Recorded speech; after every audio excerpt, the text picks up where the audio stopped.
بسم اللہ الرحمن الرحیم الحمدللہ الذی جعلنا من المتمسکین بولایت امیر المومنین اللہم ایاک نعبد و ایاک نستعین الصلاۃ والسلام بتحیۃ والاکرام علی اشرف الانبیاء والمرسلین وأولادہ الطیبین الطاہرین المعصومین ثم الصلاۃ والسلام علی الحسین وأولاد الحسین واصحاب الحسین وانصار الحسین واعوان الحسین ولعن اللہ تعالی علی اعداء الحسین اما بعد فقد قال رسول اللہ صلی اللہ علیہ وآلہ وسلم بسم اللہ الرحمن الرحیم ان الحسین مصباح الہدی و سفینۃ النجات۔ مومنین، ناظرین محترم، سامعین گرامی قدر، میری دعا ہے کہ مخدومہ عالمیان آپ تمام احباب کو اس عشرہ میں جہاں جہاں پوری دنیا میں آپ ذکر امام حسین علیہ السلام سننے پڑھنے کی سعادت حاصل کر رہے ہیں، مخدومہ عالمیان آپ کا یہ پرسہ اپنی بارگاہ جلیلۃ القدر میں قبول و منظور فرمائے۔ میرا اور آپ کا شمار سیدہ کے طرفداروں میں، امیر المومنین کے پیروکاروں میں اور مولا حسین کے عزاداروں میں فرمائے۔ میں اس وقت کربلائے معلی سرزمین ابوالفضل العباس و کریم کربلا سے آپ سے مخاطب ہوں، یا میں لفظ تبدیل کروں، میں اس وقت جنت سے آپ سے مخاطب ہوں۔ میں اس لمحے میں جنت معلی سے آپ سے مخاطب ہوں۔ درود صاحبان مل کے بلند آواز سے پڑھیے گا۔ اللہم صلی علی محمد وعلی محمد۔ دعا ہے مالک رب العزت کریم کربلا کے صدقے سے جناب سید انتصار شاہ صاحب ان کے خانوادہ کی توفیقات خیر میں اضافہ فرمائے، اور میں کربلا معلی میں دعا گو ہوں کہ ان کے خاندان کے جتنے بھی احباب اور عزیز اور اقربا اور دوست احباب میں کوئی بیمار ہے، بالخصوص جناب سبطین صاحب، مولا انہیں صحت کامل و عاجلہ نصیب فرمائے، اور ہمارے سننے والے سامعین اور دیکھنے والے ناظرین ان کی جتنی بھی شرعی حاجات ہیں وہ مستجاب فرمائے۔ اللہ آمین۔ میں جس موضوع کو لے کے آپ کے سامنے روزانہ حاضر ہوتا ہوں وہ موضوع ہے قتل حضرت امام حسین علیہ السلام کی بنیادی وجوہات، وہ تمام محرکات جس کی وجہ سے یہ سانحہ رونما ہوا۔ پہلی مجلس میں نے آپ کے سامنے پڑھا کہ یہ دشمنی صرف یزید اور حضرت امام حسین علیہ السلام کے درمیان نہیں، بلکہ یہ دشمنی آباء و اجداد کی دشمنی، بلکہ یہ دشمنی اسلام اور کفر کی دشمنی تھی۔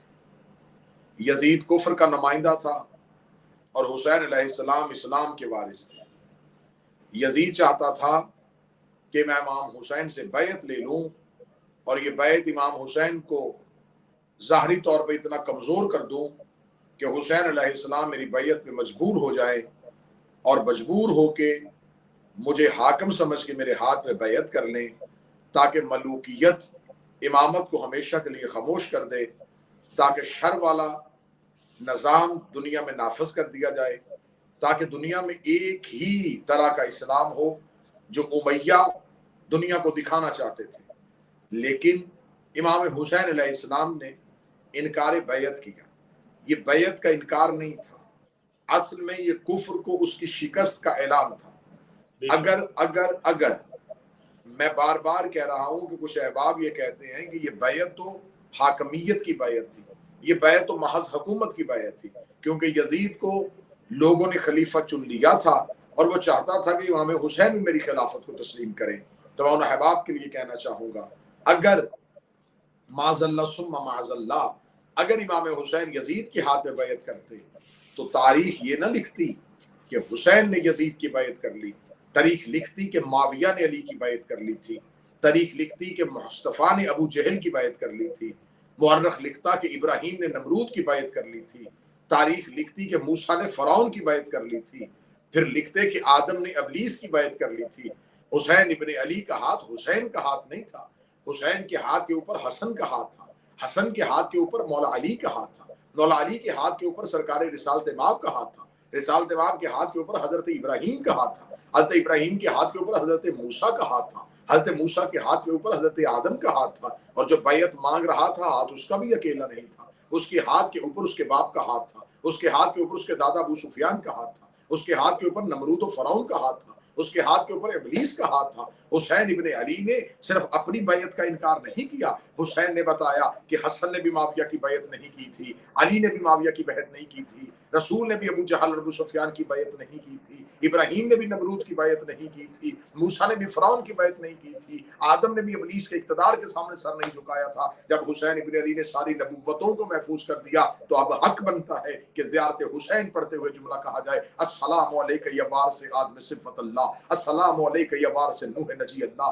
السلام علیکہ یا وارث ابراہیم خلیل اللہ۔ اے آدم کے وارث تجھ پر سلام، اے نوح کے وارث تجھ پر سلام، اے ابراہیم کے وارث تجھ پر سلام، اے موسیٰ کے وارث تجھ پر سلام۔ تو میں زمانے سے پوچھنا چاہتا ہوں، جو آدم کا انکار کرے اسے شیطان کہتے ہو، جو ابراہیم کا انکار کرے اسے نمرود کہتے ہو، جو موسیٰ کا انکار کرے اسے فرعون کہتے ہو، اور جو ان سب کے وارث کا انکار کرے اس کا مطلب جو یزید سے بھی برا ہے، وہ نمرود سے بھی برا ہے، اور وہ فرعون سے بھی برا ہے۔ جیو قبلہ جیو، نعرہ حیدری، یا علی علی علی علی، کیا بات، جیو جیو۔ مولا حسین ابن علی انبیاء کے وارث تھے، حسین ابن علی نمائندگی کر رہے تھے انبیاء کی۔ آج کچھ لوگ پوچھتے ہیں کہ سب لوگوں نے بیعت کر لی تھی، حسین نے کیوں نہیں کی؟ جبکہ سوال یہ ہونا چاہیے تھا جب حسین نے نہیں کی تھی تو سب نے کیوں کی؟ جیو قبلہ جیو، کیا بات ہے، بہت خوب۔ جو اس وقت میں اسلام کا وارث تھا جب وہی بیعت نہیں کر رہا تھا تو پھر کس کی ضرورت تھی کہ وہ حسین کو چھوڑ کے بیعت کرتے؟ بے شک۔ تو صاحبان، یہ کفر اور اسلام کا مطالبہ تھا۔ آج جب امام حسین ابن علی کے دن آتے ہیں تو یہ صرف اس بات پہ نہیں کہ لوگ حسین کے ساتھ کون ہے، یزید کے ساتھ کون ہے، دیکھنا یہ ہوتا ہے کہ اسلام کے دامن میں کون ہے اور کفر کے دامن میں کون ہے۔ بے شک۔ محمد علی جوہر نے کہا تھا قتل حسین اصل میں مرگ یزید ہے، اسلام زندہ ہوتا ہے ہر کربلا کے بعد۔ یہ شعر منسوب کیا جاتا ہے ڈاکٹر علامہ اقبال سے، لیکن ڈاکٹر علامہ اقبال کا شعر نہیں، یہ شعر محمد علی جوہر کا ہے۔ ان کا عقیدہ تھا، وہ دنیا سے چلے گئے، انہوں نے لکھا قتل حسین اصل میں مرگ یزید ہے، کہ یہ حسین قتل نہیں ہوئے، یزید مر گیا۔ اگلا لفظ انہوں نے اپنا عقیدہ، ہر انسان کی اپنی معرفت ہوتی ہے، انہوں نے کہا اسلام زندہ ہوتا ہے ہر کربلا کے بعد۔ تو ایک حسین کی عاشق نے قلم اٹھایا، اس نے کہا خوشبوئے خلد دب گئی خاک شفا کے بعد۔ خوشبوئے خلد یعنی کہ جنت کی خوشبو، خوشبوئے خلد دب گئی خاک شفا کے بعد، جنت کا نام آنے لگا پھر کربلا کے بعد۔ صبر خلیل، ہمت ایوب، تذکرائے یعقوب، یہ سب تذکرے ہیں ذکر شاہ کربلا کے بعد۔ ہوتا حسین دنیا میں اگر کوئی دوسرا، پھر کربلا بھی ہوتی اس کربلا کے بعد۔ اٹھے قبر سے تسلیم یہ روح جوہر کرے، اسلام زندہ ہو چکا بس کربلا کے بعد۔ کیا بات ہے، نعرہ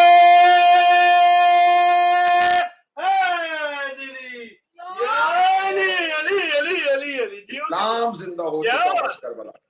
اور اسلام کو کیا زندگی چاہیے تھی، اور اسلام کتنا جینا چاہتا تھا، اور اسلام کے بدن کو جتنے لہو کی ضرورت تھی وہ حسین دے چکے تھے۔ اسلام زندہ ہو چکا بس کربلا۔ اب امام حسین علیہ السلام نے انبیاء کو بچا لیا، وراثت انبیاء کے وارث بن گئے حسین، کیونکہ نمائندے تھے حسین ابن علی اس نظام کے جو اللہ نے زمین پہ اپنا نظام بنا کے اتارا تھا۔ حسین ابن علی بھی نظام کے نمائندے تھے، یزید بھی ایک سسٹم کی نمائندگی کر رہا تھا، وہ ملوکیت کی نمائندگی کر رہا تھا، حسین امامت کی نمائندگی کر رہے تھے۔ ملوکیت کا آغاز ابلیس سے ہو رہا ہے، امامت کا آغاز توحید سے ہو رہا ہے۔ بے شک۔ امامت توحید سے جڑی ہے، ملوکیت ابلیس سے جڑی ہے۔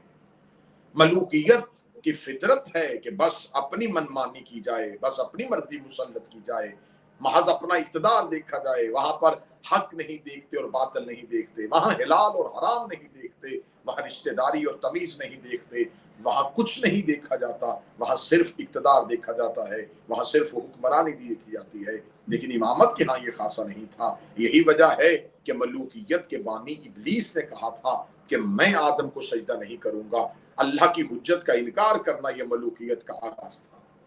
حسین ابن علی امامت کی نمائندگی کر رہے تھے، یزید ملوکیت کی نمائندگی کر رہا تھا۔ یزید بتا رہا تھا کہ میرے باپ دادا جو بھی خلیفہ بنے وہ ٹھیک تھے، حسین بتا رہے تھے کہ میرے باپ دادا حق پہ تھے۔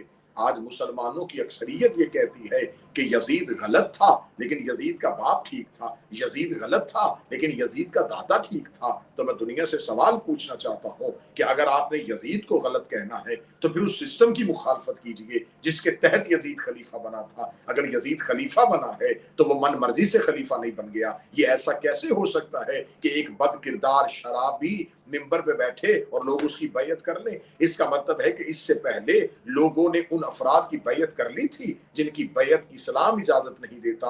حسین ابن علی نے کربلا میں امامت کی نمائندگی کی ہے، یزید نے ملوکیت کی نمائندگی کی ہے، لیکن آج زمانے سے پوچھو کہ جیتا کون ہے، ہارا کون ہے۔ اگر آپ کہیں کہ یزید نے قتل حسین کر دیا تو آج زمانے میں بتاؤ یزید کا بیٹا کہاں ہے، یزید کا پوتا کہاں ہے، یزید کی نسل کہاں ہے؟ آج کوئی اپنے فخر سے کہے کہ میں یزید کے قبیلے میں سے ہوں، میں یزید کی نسل میں سے ہوں، آج تو کوئی بھی یزید کا بیٹا بننے کے لیے تیار نہیں۔ آج زمانے میں پوری دنیا میں جاؤ، جتنے سادات بیٹھے ہیں وہ کہتے ہیں ہم حسین کے بیٹے ہیں، ہم حسین کی اولاد میں سے ہیں، ہم حسین کا لہو ہیں، اور ایک بیٹا پردے میں زندہ ہے۔ اس کا مطلب ہے حسین جیت گیا اور حسین کا بیٹا آج بھی زندہ ہے۔ کیا بات ہے قبلہ، دشمنانی والی بات پر لعنت بے شمار، نعرہ حیدری، یا علی علی علی علی۔ آئیے اب ہم اپنے موضوع کی جانب چلتے ہیں، جہاں تاریخی حوالوں سے میں گفتگو ریکارڈ کروا رہا ہوں، اور یہ گفتگو کئی 100 کتابوں کا عرق ہے جو میں آپ کے سامنے لفظوں کی صورت میں روزانہ پیش کر رہا ہوں کہ امام حسین سے پہلے یہ دشمنی امام حسن اور مولا علی سے ہوئی۔ امیر المومنین علی بن ابی طالب کو اسی کوفہ میں کمزور کیا گیا، سازشوں کے ذریعے، جنگوں کے ذریعے۔ اور ایک انگریز مورخ مسٹر گبن نے کہا تھا، اس نے کہا کاش دنیا علی کو میدان جنگ میں مصروف نہ رکھتی تو وہ علی علم کی اتنی دنیایں تخلیق کر دیتا کہ ہمیں ریسرچ کی ضرورت نہ پڑتی۔ کیا بات ہے جیو قبلہ۔ اس نے کہا بدقسمتی ہے مسلمانوں کی کہ ان کے پاس ایک علی جیسا عالم موجود تھا جس سے سیکھنا چاہیے تھا۔ یہ کبھی اسے بدر میں لڑ رہے تھے، کبھی اسے احد میں لڑ رہے تھے، کبھی اس کو خیبر میں تلوار اٹھانے میں مجبور کر رہے تھے، کبھی خندق میں اس سے تلوار اٹھوا رہے تھے، کبھی جمل اور صفین اور نہروان میں کھڑا کر رہے تھے۔ اس علی کا تو حق بنتا تھا اس کے لیے بساط علم بچھا دی جاتی اور وہ علم کی گرہیں کھول دیتا تو قیامت تک دنیا کو کسی نئی تحقیق کی ضرورت نہ پڑتی۔ امیر المومنین کو سازشوں کے ذریعے کمزور کرنے کی کوشش۔ اب دور آ گیا ہے حضرت امام حسن مجتبیٰ کا۔ امام حسن مجتبیٰ، جیسا کہ میں نے کل کی گفتگو میں گزارش کی کہ امام حسن مجتبیٰ کے پاس پھر ایک ہی وجہ ناصرین کی کمی، قلت انصار۔ جو ساتھ ہونے کا دعویٰ کر رہے تھے وہ بھی اندر سے ساتھ نہیں تھے۔ شام نے، میں نے آپ کے سامنے کہا کہ 41 سے 42 سال انہوں نے صرف اور صرف لوٹا تھا۔ وہ جو 42 سال کا لوٹا ہوا تھا اب وہ خرچ کر رہے تھے، لوگوں کو درہم و دینار کے ڈھیر دے رہے تھے، اور اس دور میں کسی انسان کو خریدنا بہت آسان تھا۔ ہر انسان کی فطرت کے مطابق اسے لالچ دیا جا رہا تھا۔ جو جس کی جتنی فطرت ہوتی، جس کی جتنی کمین اور گندی فطرت ہوتی، اسے اس کے مطابق لالچ دیا جاتا، اور لالچ دینے کے بعد قتل حضرت امام حسین علیہ السلام کے لیے، امام حسین علیہ السلام کے قاتل کو، عمر ابن سعد ملعون کو جو لالچ دیا گیا وہ رے کی جاگیر کا دیا گیا۔ اس نے کہا مجھے پسند ہے رے کی جاگیر، فرمایا ہم رے کی جاگیر دیتے ہیں اگر تم حسین کا قتل کر دو۔ تو ہر انسان کو اس کی فطرت کے مطابق لالچ دیا جا رہا ہے۔ उधर मलूकियत के पास दौलत के ढेर थे, दुनियावी लालच था। इमामत के पास क्या था? इमाम के पास कोई भी सहाबी आता, इमाम उससे कहते अगर मोहब्बत करनी है तो मुसीबत के लिए तैयार रहना। मौला अमीरुल मोमिनीन का मैं यहाँ जुमला पढ़ने लगा हूँ, काश आज के शियत इस जुमले को समझे। अली फरमाते इस दुनिया में राई के दाने के बराबर भी जीनत होती, मैं अपने चाहने वालों को इतना देता कि इनके घर की सीढ़ियां भी सोने की होती। लेकिन अमीरुल मोमिनीन फरमाते क्योंकि दुनिया में जीनत नहीं है, दुनिया में बका नहीं है, ये खत्म होने वाली है, तो लिहाजा जो दुनिया खत्म होने वाली है मैं उसमें अपने चाहने वालों का हिस्सा रखूं या उस जिंदगी में रखूं जिसने हमेशा बाकी रहना है। जियो किबला जियो, क्या बात है। लिहाजा अमीरुल मोमिनीन ने अपने चाहने वालों के लिए कहा मैं तुम्हें दुनिया से दूर रखूंगा, लेकिन आखिरत में जहां तुमने हमेशा के लिए जिंदा रहना है वहां तुम्हें अपने रहने के लिए परेशान होने की जरूरत नहीं, वह अली तुम्हें तुम्हारी सोच से बढ़ के अता करेगा। क्या बात है किबला, क्या बात। ये दुनिया अली के शियों के लिए इम्तिहान के अलावा कुछ भी नहीं। बेशक यकीनन अगर आपके पास कसरत दौलत आ रही है और आपके पास दुनियावी दौलत की कसरत आ रही है तो आप ये ना समझें कि ये उनका कर्म हो रहा है, आप ये समझें कि दुनिया की इतनी कसरत दौलत कहीं मुझे अली से दूर तो नहीं कर रही। आहा, क्या बात है। अमीरुल मोमिनीन के सहाबा, मौला हसन के सहाबा, हम मुझे बताएं किसके पास दौलत की कसरत है? जनाबे सलमान मोहम्मदी से एक शख्स ने पूछा था सलमान तो अपना घर क्यों नहीं बनाता? सलमान कहते हैं इसलिए कि रहना नहीं चाहता।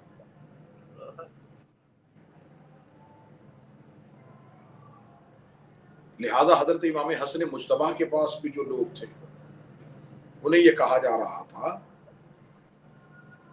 कि हम तुमसे सिर्फ आखिरत का वादा कर सकते हैं, दुनिया की ऐश व इशरत हम तुम्हें नहीं देंगे। तो जहां ये खुद जुबान से कहा जा रहा हो कि कोई वादा नहीं है दुनिया की ऐश व इशरत का, वहां कौन से लोग थे? वहां रासिख लोग थे, पक्के वो लोग थे जिन्होंने उन हालात और आजमाइश का मुकाबला किया और इमामत का साथ दिया। उसकी एक छोटी सी मिसाल बता, यजीद लोगों को चाहता था, जोर दे रहा था कि मेरी बैत करो, वो लालच दे रहा था मेरी बैत करो, वो डरा रहा था मेरी बैत करो।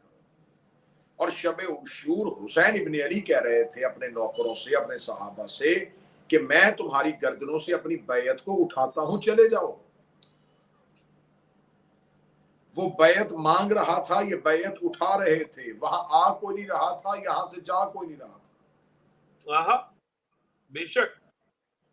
तो अब हज़रत इमाम हसन मुश्तबा को ज़ाहरी तौर पे कमजोर किया गया और मदाइन में मौला के पनाह ली। पनाह लेने के बाद मौला इमाम हसन मुश्तबा को हिफाजत के साथ जब मदीना मुंतकिल कर दिया गया तो अब इन्होंने कहा कि मदीना में इमाम हसन क्योंकि अपने उस वतन में पहुंच गए हैं तो वहां पर इमाम हसन की घर से एक बीवी। अब लोग सवाल करते हैं कि अगर इमाम गैब जानता है तो जब खबर थी ये मेरी कातिला है तो उससे निकाह करके उसे घर में क्यों लेके आए? या अगर किसी भी हुज्जत या किसी भी नबी और इमाम को पता होता है कि फलां औरत मेरे लिए बेहतर नहीं है तो उसे ज़ौजियत में क्यों लेते? ये सवाल कायम है, मैं उसका जवाब सवाल की सूरत में दूंगा। जब खुदा को पता था कि इब्लीस ने सजदा नहीं करना तो उसने फरिश्तों में क्यों बिठाया? आहा, क्या बात है कि मासूमीन की महफिल में क्यों बिठाया? अब यहां मासूम की हिकमत होती है कि जमाना ये ना समझे कि शर हमेशा वही होता है जहां इमामत से दूरी होती है। फरमाया हमारी कुर्बत हमारे रिश्ते के साथ मुंसलिक हो के भी अगर हमसे मुखलस नहीं है तो तुम्हें हमारी रिश्तेदारी भी कोई फायदा नहीं देगी। اگر تم امام کے ساتھ مخلص نہیں ہو تو چاہے رشتہ دار ہو چاہے نسبت ہو وہ نسبتیں ختم ہو جاتی ہیں. نسبت وہی رہتی ہے جہاں محبت اور مودت ہو. بے شک. تو اب جس مستور نے زہر دی ہے, جس عورت نے زہر دی ہے, وہ اشس کی بیٹی ہے. یہ اشس کون ہے؟ یہ اشس وہی بدبخت ہے, اشس ابن قیس کندی. یہ وہ بدبخت ہے جس نے جنگ صفین میں معاویہ سے ایک خطیر رقم لے کے مولا امیر المومنین کا لشکر چھوڑا تھا. لعنت بے شمار.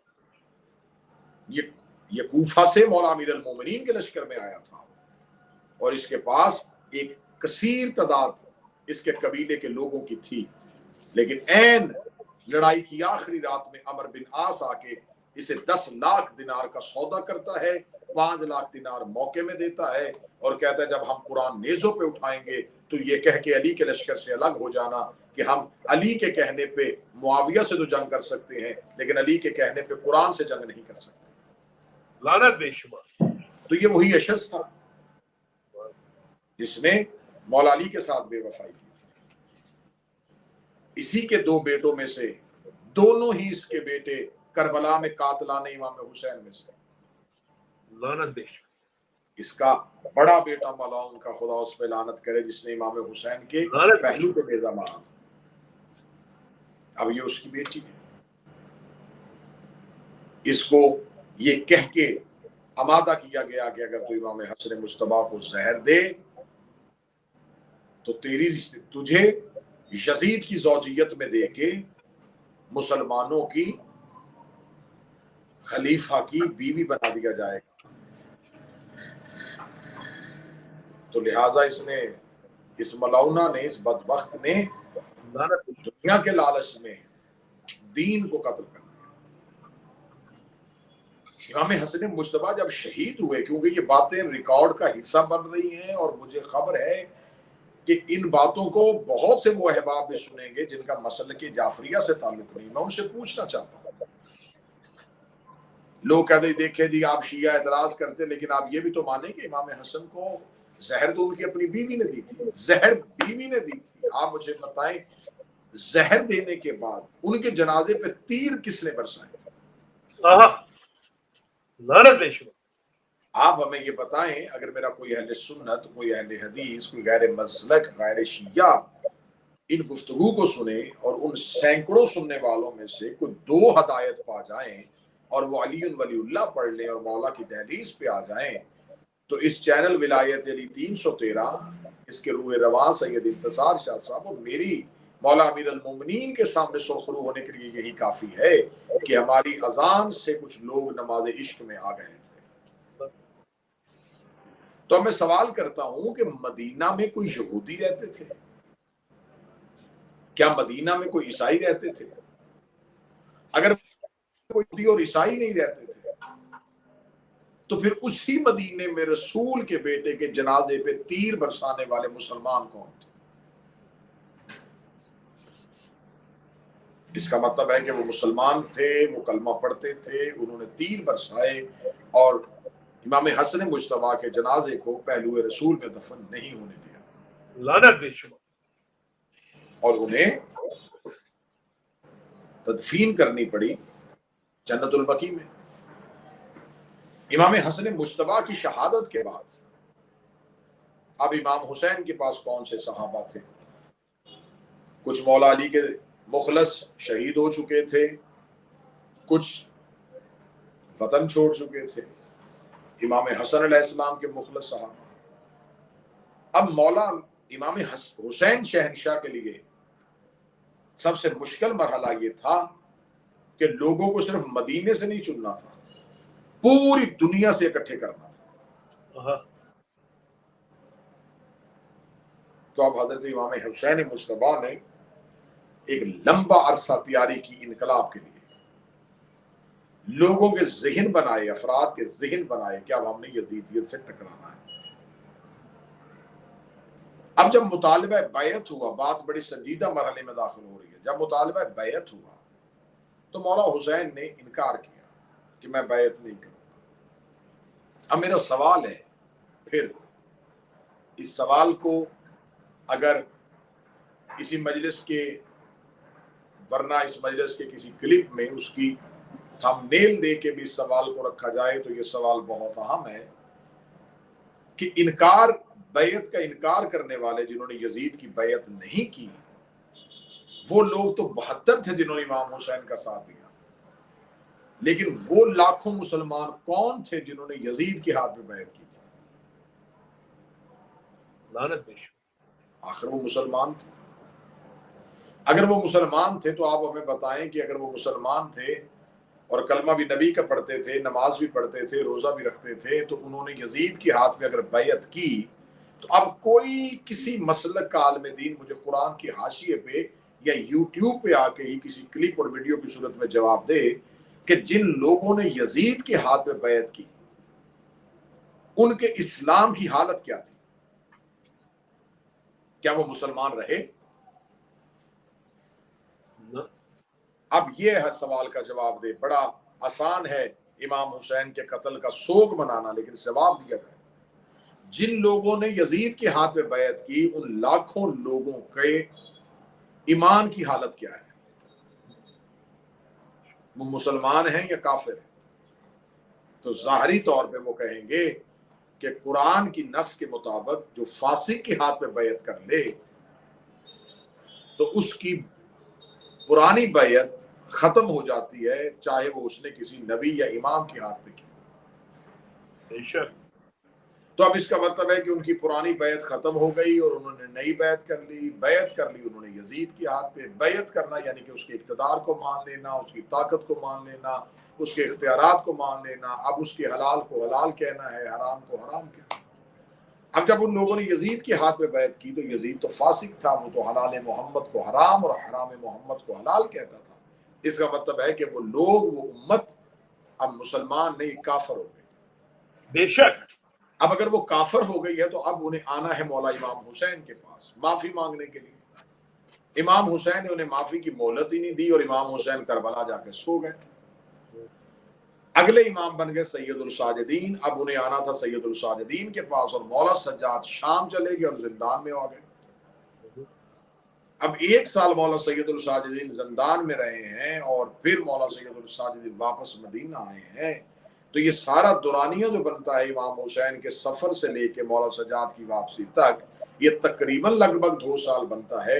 अब मुझे बताओ उन 2 सालों में उम्मत काफिर रही है या मुसलमान रही है? काफिर रही। लानत बेशक।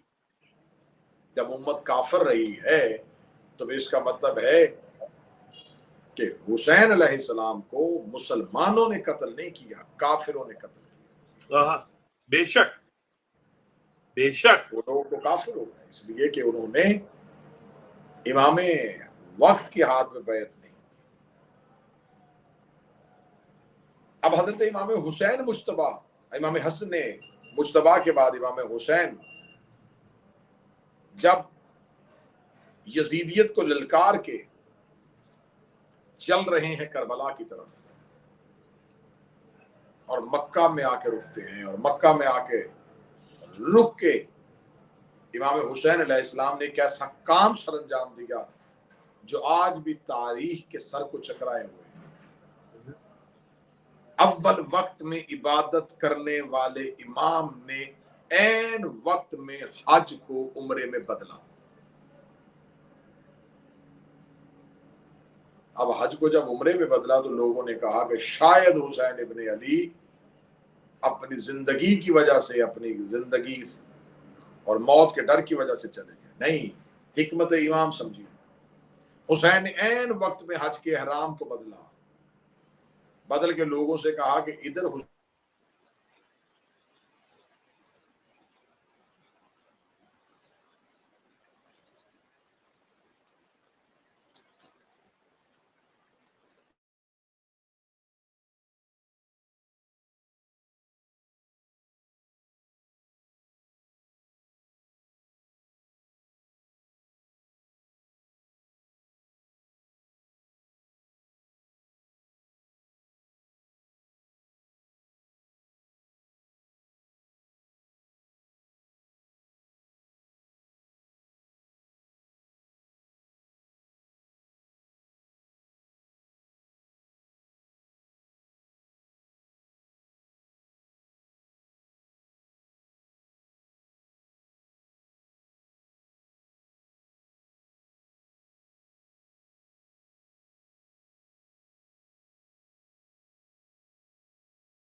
Allahumma salli ala Muhammadin wa alayhi Muhammad.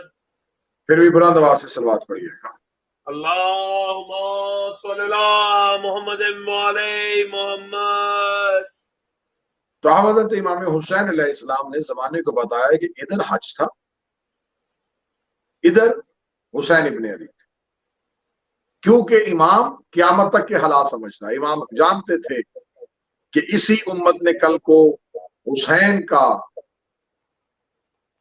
मवाजना इबादत के साथ करता है। इन्होंने हुसैन इब्ने अली की हैसियत को कम करने की कोशिश करनी है, तो इमाम हुसैन ने इधर हज था, इधर हुसैन थे। माज़अल्लाह सुम्मा माज़अल्लाह इमाम हुसैन ने हज का इनकार नहीं किया, लेकिन जमाने को इमामत की अहमियत बताई कि इमामत के ओहदे को इतना कमजोर कर दिया गया था, मलूकियत ने इतना कमजोर कर दिया गया था। मौला अली की 25 साल की खामोशी, फिर मौला अमीर अल मोमिनीन के इख्तिदार के दौर में मौला अमीर अल मोमिनीन की बेबसी, फिर इसके बाद हजरत इमाम हसन मुश्तबा का दौर के मजलूमाना किरदार, उस तमाम दौर में इमामत को इतना कमजोर कर दिया गया था। उन्होंने कहा इमामत को इतनी जरूरी नहीं है, अगर इमाम दीन में ना भी हो तो अल्लाह हमें कुरान जैसी किताब दे चुका है, तो किताब हमारे घर में है, हम कुरान को पढ़ेंगे, शरीयत पे अमल करेंगे। कुरान में लिखा है कि नमाज कैसे पढ़नी है, कुरान में लिखा है कि रोजा क्या है, कुरान में लिखा है ज़कात क्या है। तो जब खुदा ने हमें तमाम अहकामात अपनी किताब में लिख के दे दिए हैं, एक आइन, एक कानून बना के दे दिया है, तो इस आइन और कानून के होते हुए हमें इमाम की क्या जरूरत है। इमाम मिंबर पे बैठता है, इमाम हमारे ऊपर हुकूमत करेगा, इमाम हमारे ऊपर हकमियत करेगा, लिहाजा बादशाहत हम करेंगे और शरीयत कुरान से लेंगे। बादशाहत हम करेंगे, दीन हम अल्लाह का लेंगे, ला इलाहा भी नहीं छोड़ेंगे, इक्तदार भी नहीं छोड़ेंगे, मोहम्मद रसूलुल्लाह भी नहीं छोड़ेंगे, हुकूमत भी नहीं छोड़ेंगे। हम ऐसे करेंगे, हुकूमत भी करेंगे और मजहब भी रहेंगे।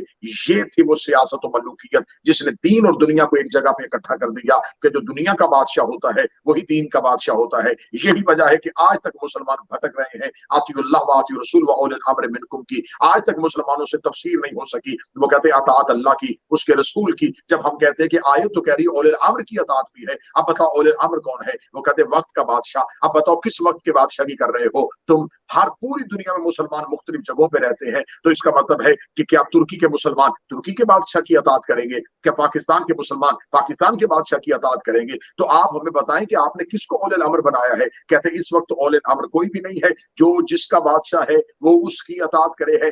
ये है इमामत को छोड़ने वाली बदबख्ती, ये है इमामत को छोड़ने की सबसे बड़ी सजा कि तुम आज दर बदर की ठोकरें खा रहे हो। तुम आज कभी यहूदियों के आगे झुक रहे हो, तुम कभी आज नसारा के आगे झुक रहे हो, लेकिन हमें फख्र है, हमने जमाने में मुश्किलात देखी है, हमने गर्दनें कटवाई हैं, हमने लहू दिया है, हमने कैदे बर्दाश्त की है, हमने शीयत को दीवारों में चुनते हुए देखा है, लेकिन हमने गैर मासूम को औलिल अम्र नहीं माना। हम आज भी अताअत करते हैं तो इमाम की करते हैं, मदद मांगते हैं तो इमाम से मांगते हैं, नुसरत करते हैं तो इमाम की करते हैं। दुनिया में जितने भी मजहब और मसलक हैं उनमें से किसी का इमाम जिंदा नहीं है, हमारा इमाम जिंदा है। तुम्हारे इमाम भी मर गए, तुम्हारे खुलफा भी मर गए, तुम्हारे जानशीन भी मर गए, तुम्हारे बादशाह भी मर गए, तुम्हारे अब्बासी भी मर गए, तुम्हारे उमवी भी मर गए, तुम्हारे जुल्म करने वाले भी मर गए, तुम्हारे जबर करने वाले भी मर गए। यही वजह है कि औलिल अम्र की अताअत जरूरी की थी। तो औलिल अम्र आज भी हमारे पास है, औलिल अम्र आज भी हमारा मौला है। हमें फख्र है कि हमारा मौला ही दुनिया में औलिल अम्र की हैसियत से मौजूद है। तुमने इमामत को कमजोर करने की कोशिश की, तो इमाम हुसैन ने कहा अगर इमामत को कमजोर समझते हो तो जाओ मैं हज से अलहदा हो जाता हूं, तुम हज पढ़ के दिखाओ।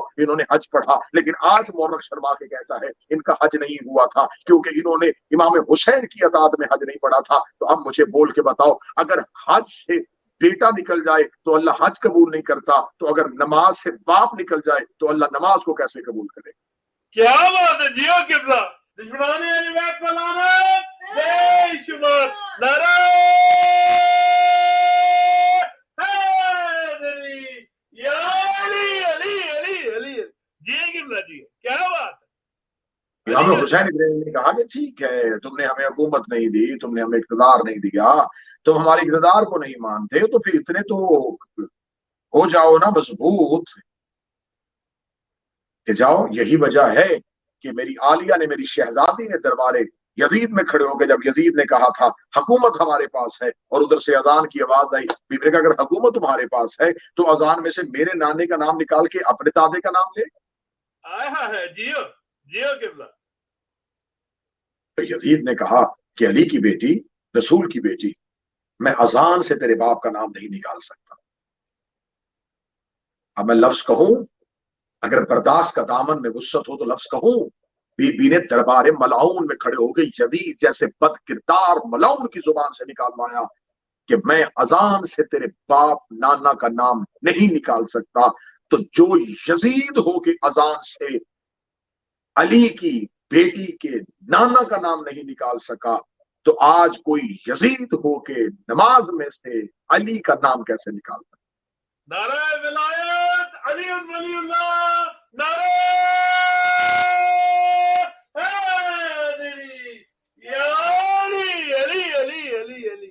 جیو قبلہ جیو. دین سے علی نکال دیا جائے گا, اگر دین سے علی نکال دیا جائے گا تو پیچھے دین میں کچھ بھی نہیں رہے گا. امامت ضروری ہے, امامت شرط ہے دین کی. اسی لیے تو میرے 8ویں شہنشاہ نے نیشا پور میں کھڑے ہو کے کہا تھا, لا الہ الا اللہ حسنی, لا الہ الا اللہ ایک قلعہ ہے, فمن داخل حسنی, جو اس قلعے میں داخل ہو گیا امانا عذاب ہے, وہ امان پا گیا عذاب سے. لوگوں نے کہا قلعے میں داخل کیسے ہوگا؟ وہ کہا بشروط ہو, اس میں داخل ہونے کی شرطیں ہیں, وہ انا من شروط, اور ان شرطوں میں سے ایک شرط میں. بے شک لا الہ الا اللہ دعویٰ ہے, علی ولی اللہ اس کی دلیل ہے. بے شک لا الہ مقدمہ ہے, علی ولی اللہ اس کا ثبوت ہے. بے شک یہی سبب تھا کہ رسول نے امیر المومنین کے بارے میں ایک حدیث کہی تھی جو طرفین کی کتابوں میں, اہل سنت کی کتابوں میں ہے. فرمایا اے علی, آپ کو مجھ سے وہی نسبت ہے جو سر کو بدن سے ہوتی ہے. اے علی, میں محمد بدن ہوں, تو میرا سر ہے. تو اب اگر محمد رسول اللہ تک جاؤ اور علی ولی اللہ تک نہ جاؤ تو اس کا مطلب ہے کہ تم نے محمد کے سر کو جدا کیا ہے بدن سے. شاید میں لفظ نہیں سمجھا سکا, میں پھر جملہ پڑھتا ہوں. اگر تم نے رسول کی حدیث ہے کہ علی کی نسبت مجھ سے ایسے ہی ہے جیسے سر کی بدن کے ساتھ ہے, تو اب اگر محمد رسول اللہ تک رکو اور علی ولی اللہ تک نہ جاؤ تو اس کا مطلب ہے کہ تم نے مصطفیٰ کے بدن سے مصطفیٰ کے سر کو جدا کیا. جیو قبلہ جیو. بے شک کیا بات. علی ولی اللہ کا انکار اصل میں قتل رسول ہے. بے شک. تو سامعین گرامی قدر, عزیزان محترم, یہ تھی وہ وجوہات دشمنی ولایت امیر المومنین جو ان کے ذہنوں میں راسخ ہو چکی تھی, اور یہ چاہتے تھے کہ ہم امامت کو کمزور کریں. لیکن حسین ابن علی نے ایسا زناٹے دار تماچا مارا کہ ملوکیت چکرا کے رہ گئی.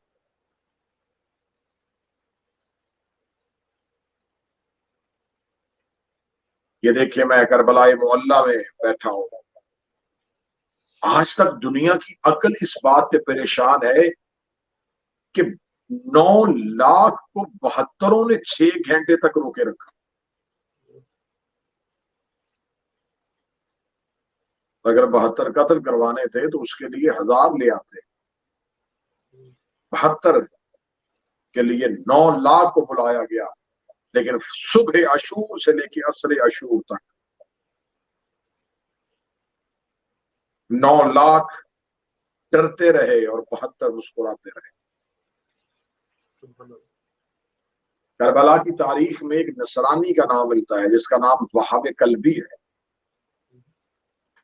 یہ نصرانی مذہب کا تھا. یہ اپنی ماں سمیت کربلا امام حسین کی نصرت کے لیے آیا. کربلا میں بیٹھ کے کربلا سننا. جب وہاب کلبی کا سر کاٹ کے یزیدی فوج نے خیام کی طرف بھیجا تو ابھی چند دن پہلے حسین کے دروازے پہ آنے والی نصرانی چھوڑ کے اسلام قبول کرنے والی وہاب کلبی کی ماں نے اپنے خیمے کے دروازے پہ اپنے جوان بیٹے کا سر دیکھا تو اس نے وہاب کا سر وہیں اٹھایا اور یزیدی فوج کی طرف پھینک کے کہنے لگی, جو چیز ہم حسین کو دیتے ہم واپس نہیں دیتے.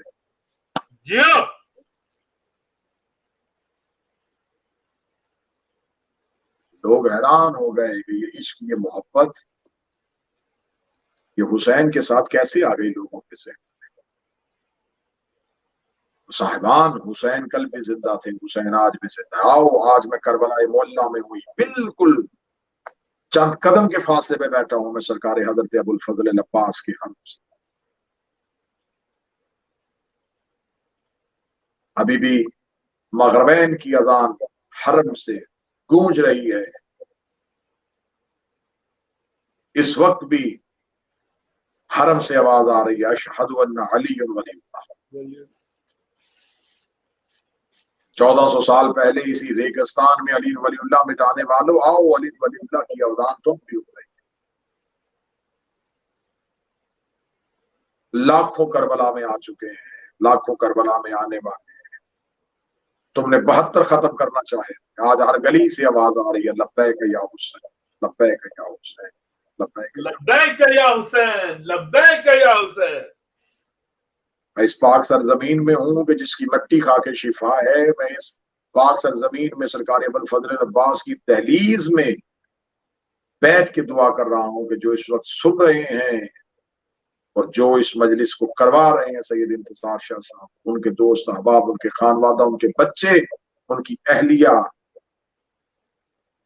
मैं दुआ गो हूं मेरा मौला तुम तमाम को जल्द अज जल्द करबला की ज़ियारत, मेरा शहनशाह इज़्न ज़ियारत दे, और तुम जमाने में जहां कहीं भी हो तुम हुसैन इब्न अली की ज़ियारत की। बस सदात व गैर सदात, चंद रातों का मेहमान है रसूल का बेटा। 5 मुहर्रम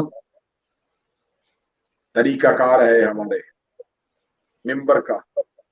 5 मुहर्रम उन शहजादों की शहादत पड़ी जाती है जो माँ के साथ आए लेकिन माँ अकबर की माँ कहलवाती है। मेरा सलाम हो ओनो मोहम्मद पे। जब मौला हजरत इमाम हुसैन अलैहिस्सलाम मदीना से चल पड़े तो मदीना से थोड़ा दूर थे हुसैन इब्न अली, या पीछे से किसी घोड़े के दौड़ने की आवाज आई। हजरत अब्बास पीछे की तरफ चले, फरमाया मौला कोई शख्स आ रहा है। फरमाया रोको, पूछो कौन आ रहा है। हजरत अब्बास की आवाज आई, मौला कोई और नहीं, अब्दुल्ला इब्न जाफर तैयार आ रहे हैं। अब्दुल्ला इब्न जाफर तैयार का नाम आना था। बीबी आलिया महमल में बैठी थी, देखी कहती अम्मा फिजा अब्बास को बुलाइए। अब्बास महमल के करीब आए, बीबी देखी कहती अब्बास अपना घोड़ा दौड़ाइए, रस्ते से अब्दुल्ला को रोकिए। हुसैन तक आने से पहले अब्दुल्ला को रोक के कहना, अगर तो तुम जैनब को वापस लेने आए हो तो अब्दुल्ला में अली की बेटी हो के वादा करती हूँ, इधर हुसैन की सवारी निकलेगी, उधर से मेरा जनाजा निकलेगा, मैं वापस नहीं जाऊंगा। अब्दुल्ला इब्न जाफर तैयार की आवाज आई, शहजादी रोकने नहीं आया, एक गुजारिश लेके आया। बीबी के महमल के करीब आ गए थे अब्दुल्ला इब्न जाफर तैयार होके। बीबी ने फरमाया अब्दुल्ला क्यों आए। देख कहते बड़ा इसरार था मेरा हुसैन इब्न अली से कि वो मुझे साथ लेके जाएं, लेकिन हुसैन भाई नहीं मेरे इमाम भी है, उन्होंने हुक्म दे दिया, उनकी अतात मुझ पर वाजिब थी, मैं रुक गया। लेकिन जब काफिला घर से निकल गया तो मेरे जहन में ख्याल आया कि हुसैन मुसीबत के लिए जा रहे हैं, और जब किसी पर मुसीबत आए तो सदका दिया जाता है। तो मैं चाहता था कि मैं हुसैन का कोई सदका दूं। हुसैन के सदके का नाम आना था। महमल में बैठी हुई अली की बेटी ने कहा अब्दुल्ला जानती हूँ आप जगीरदार हैं, आपकी जमीनें हैं, आपका कारोबार है, लेकिन आप इतने अमीर हो गए कि आप मेरे हुसैन का सदका दें। इतना कहना था, अब्दुल्ला इब्न जाफर तैयार की दाढ़ी आंसुओं से भर गई। रोक कहते बीबी दिरहम दिनार का सदका देने नहीं आया, हुसैन भी कीमती है, सदका भी कीमती है। फरमाया क्या सदका देने के लिए आया। हजरत अब्दुल्ला ने अपनी अबा को खोला, दोनों बेटों के हाथ पकड़े, फरमाया अगर हुसैन पे मुश्किल आए और अपनी तरफ से सदका दे देना, मोहम्मद मेरी तरफ से सदका दे। मोहम्मद सबका हो गए हुसैन इब्न अली का। सारे रस्ते में बेटे माँ के महमल के करीब आते, अम्मा महमल के अंदर से रो के कहती मेरे करीब ना आना, मैं सैयदादी हूं, तुम सदका। मक्का आए, अली की छोटी शहजादी बेटों को पालती रही। करबला आए, 10 मुहर्रम की फजर की अजान अली अकबर ने दी। ये बच्चे टीले पे सुनते रहे, एक एक मक्तल में जाता रहा। ये जाते हुए जवान को देखते, आती हुई लाश को देखते, रोती हुई अली की बेटियों को देखते। ये कभी मौला अब्बास के पास जाते, कभी मौला हुसैन के पास जाते, रो रो के कहते चाचा गाजी हमारा बाबा नहीं है, आप हमारी सिफारिश कीजिए, हमें मैदान में जाने की इजाजत दे दीजिए। जब भी मौला सरकार अबुल फजल अब्बास कहते, मौला जाफर तैयार के पोते अब्दुल्ला के बेटे आलिया के बेटे जंग की इजाजत मांग रहे हैं, हुसैन रो के कहते नहीं, मैं अब्दुल्ला की नस्ल को खत्म नहीं होने दूंगा, मैं इन्हें मक्तल में नहीं भेज सकता। माँ के खैमे के दरवाजे पे आते, माँ देख के कहती अभी तक जिंदा हो, रो के कहती अम्मा क्या कहते हैं, मौला हुसैन हमें इजाजत नहीं दे रहे। बीवी ने फरमाया अब्बास, जी मौला।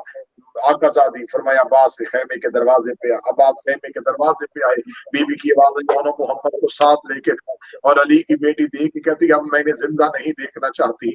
मौला हुसैन रोए, दोनों शहजादों को प्यार किया, कहा जाओ माँ से इजाजत लेके आओ। दोनों शहजादे माँ के खैमे के बाहर आके खड़े हुए। बीबी आलिया ने देखे, कहा ओ मोहम्मद जंग करने के लिए जा रहे हो, एक बात याद रखना, तुम ननिहाल और ददियाल से अली के हो, तुम्हें नजीबुल तरफैन से तुम बहादुरी तुम्हें मिली है, तुम जाफर तैयार के पोते हो, तुम हैदर करार के नवासे हो। जब तुम मक्तल में जाओगे तो लोग समझेंगे हैदर करार के नवासे आए हैं, जाफर तैयार के पोते आए हैं।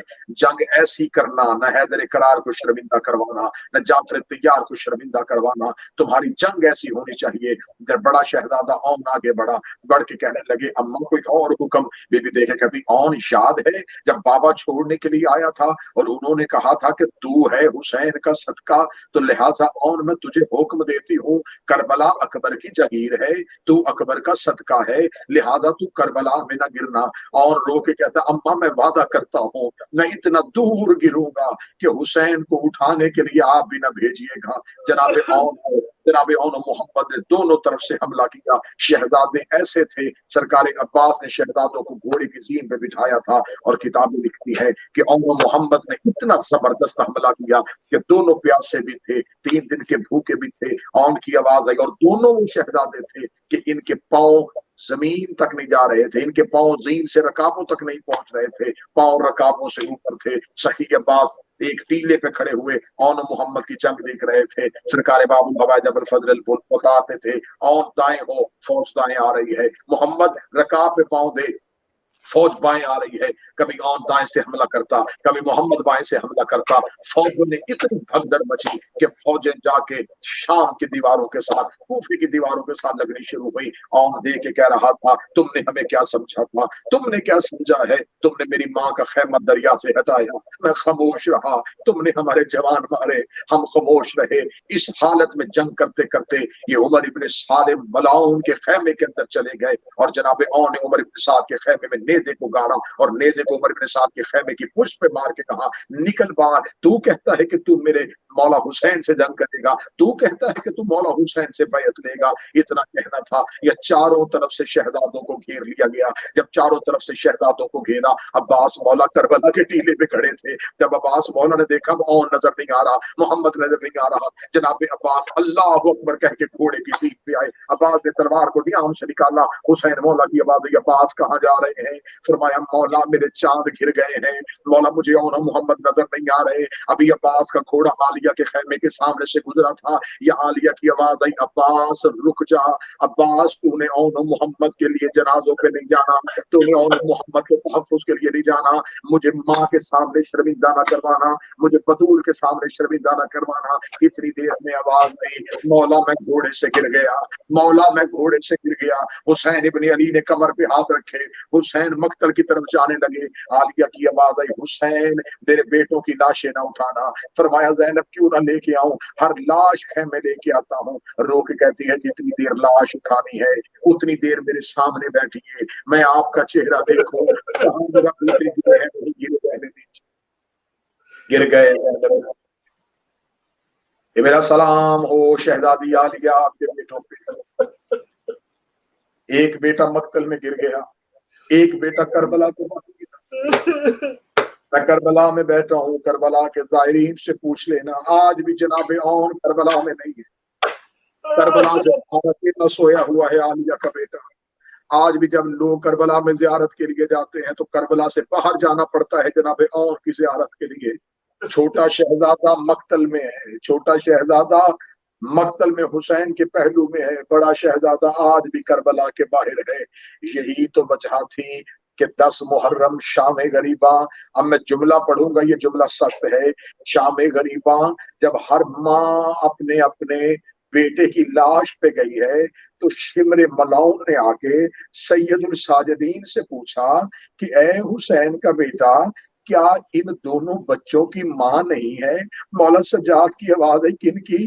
कहने लगा 2 लाशें मक्तल में ऐसी पड़ी हैं जिनकी लाशों में उनकी माँ नहीं आई। मौला सज्जाद रो पड़े, फरमा के कहा ये मेरी मुफ्ती ज़ैनब के बेटे हैं। दे के कहा फिर इनकी माँ इनकी लाश पे क्यों नहीं आई? फरमाया वो हुसैन की लाश पे रो रही है, वो हुसैन की माँ है। ओनो मोहम्मद के लाशों पे कोई ना रोया, आज दुनिया ओनो मोहम्मद को रोती है। हमारी ताज़ियत हो शहजादी तेरे बेटों को, मेरी ताज़ियत हो अबुल फजल अब्बास आपके भांजों को, ताज़ियत हो है मौला इमाम हुसैन आपकी औलाद को। मैं आप तमाम सुनने वालों की तरफ से बारगाह अब्बास बादशाह, बारगाह हुसैन में पुरसा पेश करता हूँ। जितने भी आप सुन रहे हैं इन तमाम की तरफ से पुरसा पेश करता हूँ। ऐ मौला अपने शहजादों का पुरसा लीजिए और वो मोहम्मद का पुरसा लीजिए, जिनकी लाश में रोने कोई नहीं आया, जो बगैर दफन के जिनकी लाश पड़ी रही। और जनाब आलिया जब वापस मदीना गई हैं, तो मदीना जाके जब आलिया शहजादी अपने घर के दरवाजे पे गई है, तो बीबी ने उस वक्त चीख मार के कहा, फिजा मैं करबला में या हुसैन को रोती रही हूँ या अकबर को रोती रही हूँ, आज अपने दरवाजे पे आई, मुझे मेरा औन याद आ गया, मुझे मेरा याद आ गया। और आज क़यामत तक के लिए आप दुनिया के किसी कोने में चले जाएं, आप किसी सैयद से पूछें तो किसकी औलाद है, वो कहता है मैं हसन की औलाद हूँ, कोई कहता है मैं हुसैनी सैयद हूँ, कोई कहता है मैं आबदी सैयद हूँ, कोई कहता है मैं जाफरी सैयद हूँ, कोई कहता है मैं काज़मी सैयद हूँ, कोई कहता है मैं रज़वी सैयद हूँ, कोई कहता है मैं तकवी सैयद हूँ, कोई कहता है मैं नकवी सैयद हूँ, कोई नहीं कहता मैं ज़ैनबी सैयद हूँ, क्योंकि बीबी ने अपनी नस्ल करबला में कत्ल करवा दी। हर माँ ने बेटा करबला में दिया है, मेरी शहजादी ने अपनी नस्ल करबला में दी है। अला लानतुल्लाहि अलल कौमिज़ ज़ालिमीन व सयअलमुल लज़ीना ज़लमू अय्युम मुनक़लिबिन यनक़लिबून। मेरा मालिक हमारी इस इबादत को अपनी बारगाह में कबूल मंजूर फरमा, सुनने वाले सामीन और देखने वाले नाज़रीन की तौफीकात में इज़ाफ़ा फरमा, रोने वाली आंखों पे अपना रहम फरमा। मेरे मालिक विलायत अली चैनल 313 और इसके जितने भी खिदमत गुजार हैं उनकी तौफीकात में इज़ाफ़ा फरमा। इंतज़ार शाह साहब को मेरे मालिक सेहत अता फरमा, इज्जत अता फरमा, दीन और दुनिया की नेमतों से फैज़ याब फरमा, इनके बच्चों पर मुस्तकबिल रोशन फरमा। मेरे मालिक सत्तैन साहब बीमार है, उन्हें सेहत अता फरमा, जो बे औलाद है उन्हें औलाद अता फरमा, जो बेरोजगार है उन्हें रोजगार अता फरमा, जो परेशान हाल है उनकी परेशानी को दूर फरमा, और जल्द अज जल्द हर शिया को करबला में मौला हुसैन की जरी की ज़ियारत नसीब फरमा, हमें कायम के सिपाहियों में शुमार फरमा। रब्बना तक़ब्बल मिन्ना इन्नका अंतस समीउल दुआ, आमीन या रब्बुल आलमीन। अल्लाहुम्मा सल्लि अला मुहम्मद।